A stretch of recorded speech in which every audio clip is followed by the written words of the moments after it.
Hello, people of the internet. Ian Altosaar, the Freedom Astrologer, once again here and doing another video recording. And this time I'm going to do a bit of I would say more difficult topic. And the video is called actually Make Me Feel Something Good, or even the addiction to feeling good. And I'm going to bring in, astrological examples. I'm going to bring in some also, psychological aspects, how these kind of patterns of these addictions to feeling good are started or begin actually.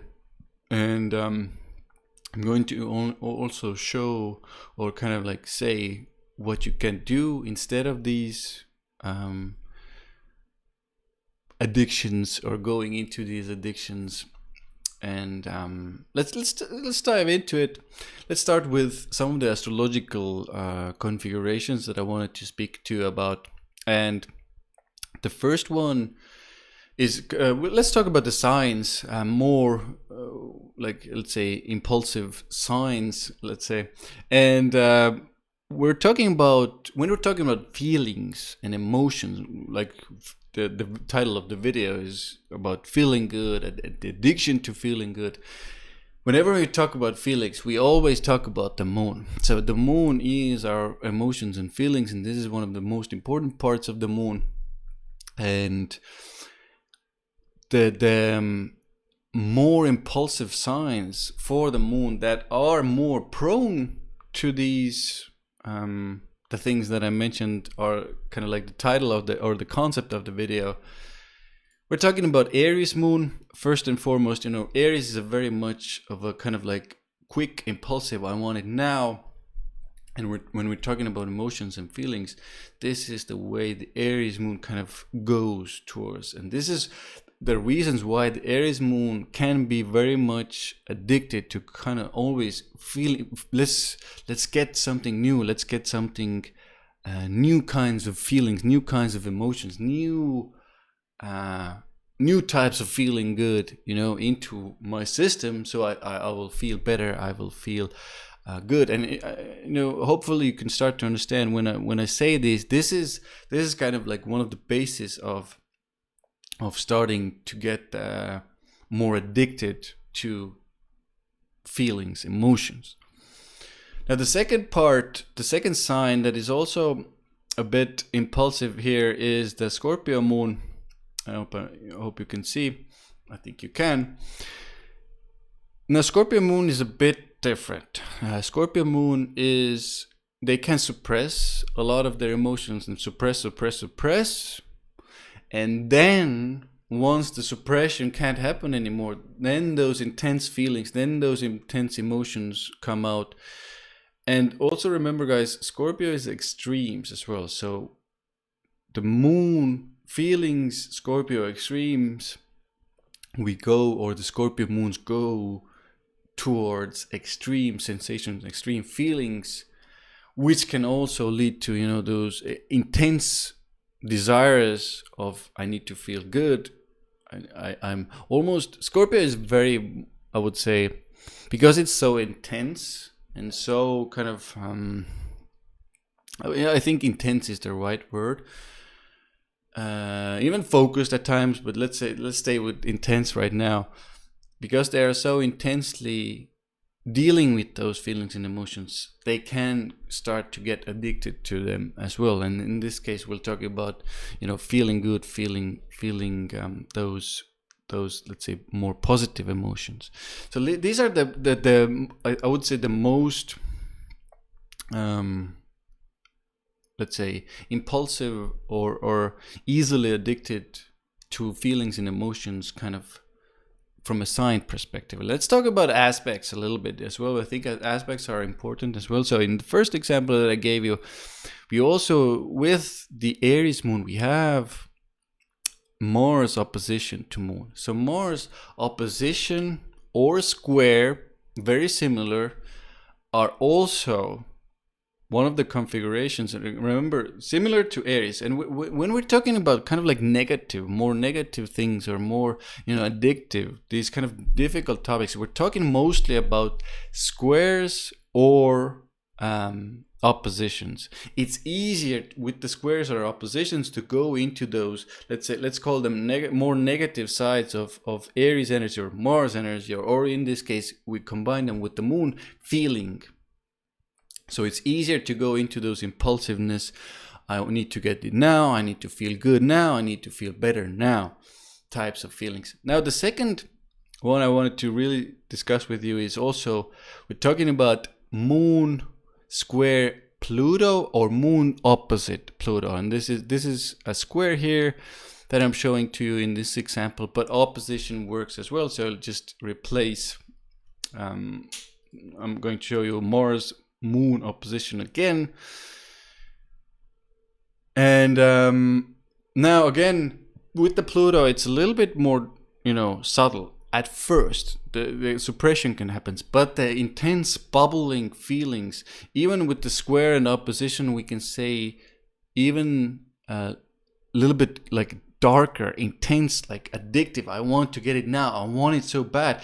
Pluto is so intense, and Scorpio as well, that it's almost, you can't, rapture yourself and kind of take yourself away from it, because the sensations and feelings are so intense. You need to get it now. So hope again, when I'm describing this to you, you can understand that when that intensity happens there, it's really easy to start getting addicted to whatever it is. But in this case, we talk about, the dopamine hits, the feelings, the feeling good. We're talking about that. So now that I wanted to also talk to you about conjunctions. I think where did I have? So here we have the Mars Moon conjunction, again similar to the square or opposition, a little bit maybe easier to navigate at times. And here we have the Moon and Pluto conjunction.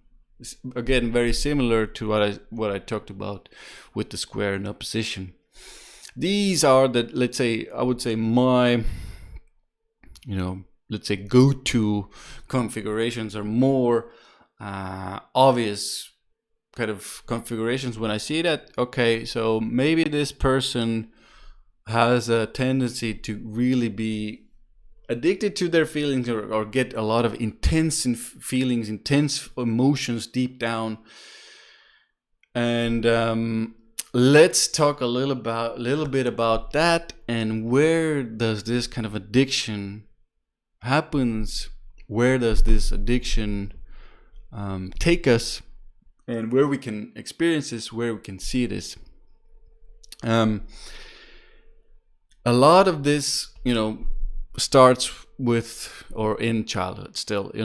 Every time we get something, or something more difficult happens, something triggers our emotions, something triggers our feeling life, something unpleasant, maybe we don't get what we want, maybe something even worse happens, somebody dies, something unpleasant happened that triggers unpleasant emotions, feelings within our being.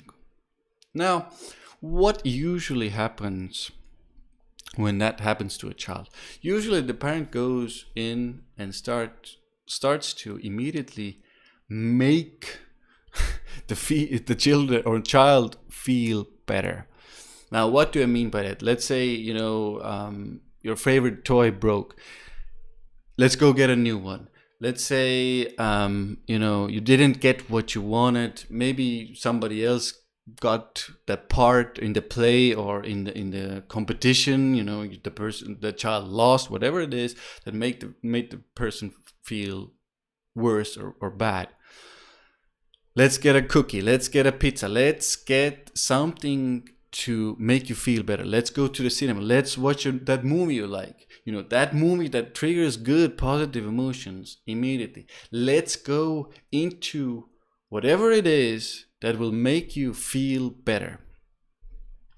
This is one of the really important parts of this video.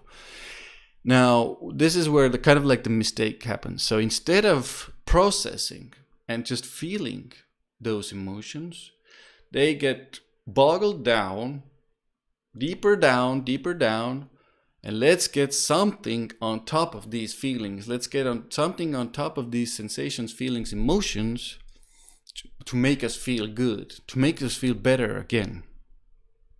Now, hopefully you can understand, if you do this 1, 2, 3, 4 times, this starts to become a habit. So any time something unpleasant or negative happens within my being or within my consciousness or within my material reality, I immediately go to, shopping. Shopping is a big one. Food, eating is a good one.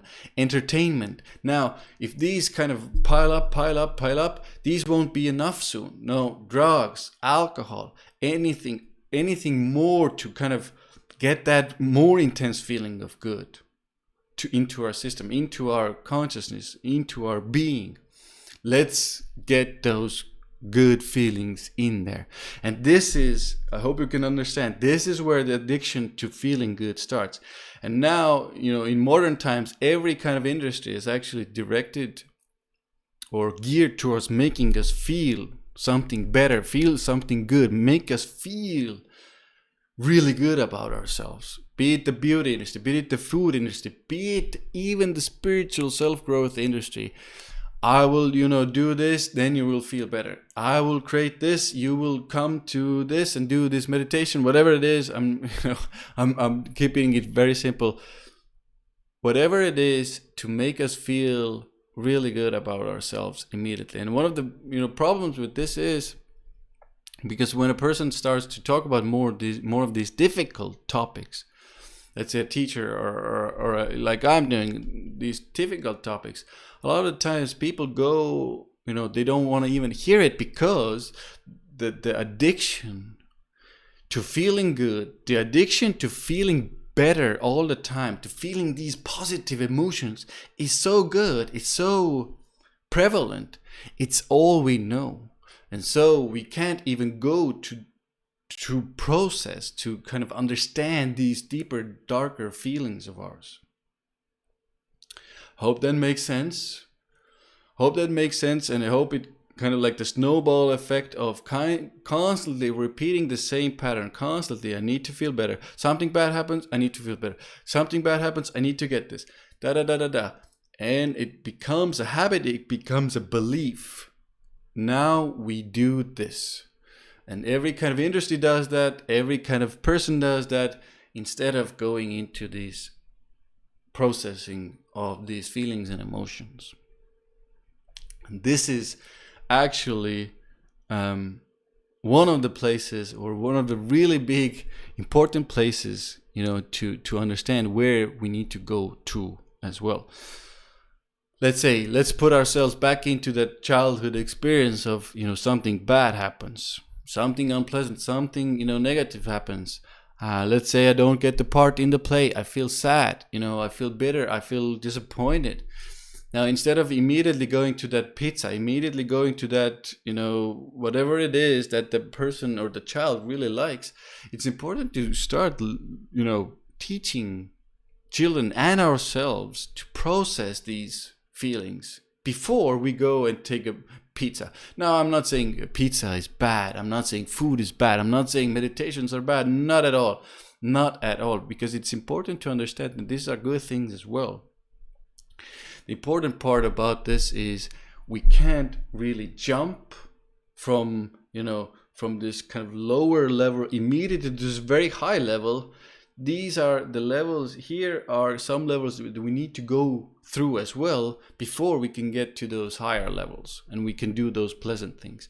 Otherwise, those feelings and sensations get suppressed, and then illnesses happen, bursts of anger, a lot of kinds of things that are even more unpleasant start to happen later on in our experience. And then we're like 60, 50, 40, whatever it is, and we're kind of like wondering, where did this came from? But it was a constant habit of never processing, never experiencing what we're experiencing, never experiencing our feelings, and then going immediately to whatever entertainment, again, I'm not knocking entertainment. Love movies myself, love sports, love a lot of good things in the entertainment industry.